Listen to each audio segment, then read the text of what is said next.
যুক্তরাষ্ট্রের শীর্ষ ব্যবসায়ী এবং স্পেস এক্সের প্রধান নির্বাহী ইলন মাস্ককে বাংলাদেশ সফরের আমন্ত্রণ জানিয়েছেন প্রধান উপদেষ্টা অধ্যাপক ডক্টর মোহাম্মদ ইউনূস। বুধবার 19 ফেব্রুয়ারি ইলন মাস্ককে লেখা এক চিঠিতে প্রধান উপদেষ্টা এ আমন্ত্রণ জানান।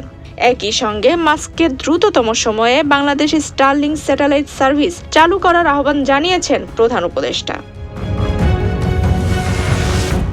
অধ্যাপক ইউনূস তার চিঠিতে ইলন মাস্ককে বাংলাদেশি তরুণ তরুণীদের সঙ্গে সাক্ষাৎ করার আমন্ত্রণ জানিয়ে বলেন, এই তরুণ তরুণীরাই স্টারলিংকের প্রধান উপকারভোগী হবেন। প্রধান উপদেষ্টা বলেন, আসুন অধিকতর ভালো ভবিষ্যতের জন্য আমাদের অভিন্ন লক্ষ্যে পৌঁছাতে একসঙ্গে কাজ করি। চিঠিতে বলা হয়, বাংলাদেশের অবকাঠামোতে স্টারলিংকের সংযোগে গুরুত্বপূর্ণ ভূমিকা থাকবে। বিশেষ করে বাংলাদেশের উদ্যোগী যুব সমাজ, গ্রামীণ ও পিছিয়ে পড়া নারী এবং প্রত্যন্ত ও সুবিধা বঞ্চিত সম্প্রদায় উপকৃত হবে। এছাড়া প্রধান উপদেষ্টা তার হাই রিপ্রেজেন্টেটিভ খলিলুর রহমানকে স্পেস এক্স টিমের সঙ্গে নিবিড়ভাবে কাজ করতে বলেন, যাতে আগামী 90 দিনের মধ্যে স্টারলিংক সেবা বাংলাদেশে শুরু করা যায়।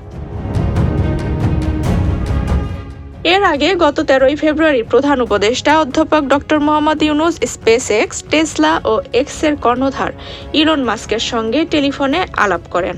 টেলিফোনের সে আলোচনায় ভবিষ্যতে সহযোগিতা এবং বাংলাদেশে স্টারলিংক স্যাটেলাইট ইন্টারনেট পরিষেবা চালু করার বিষয়ে আরও অগ্রগতি নিয়ে কথা হয়।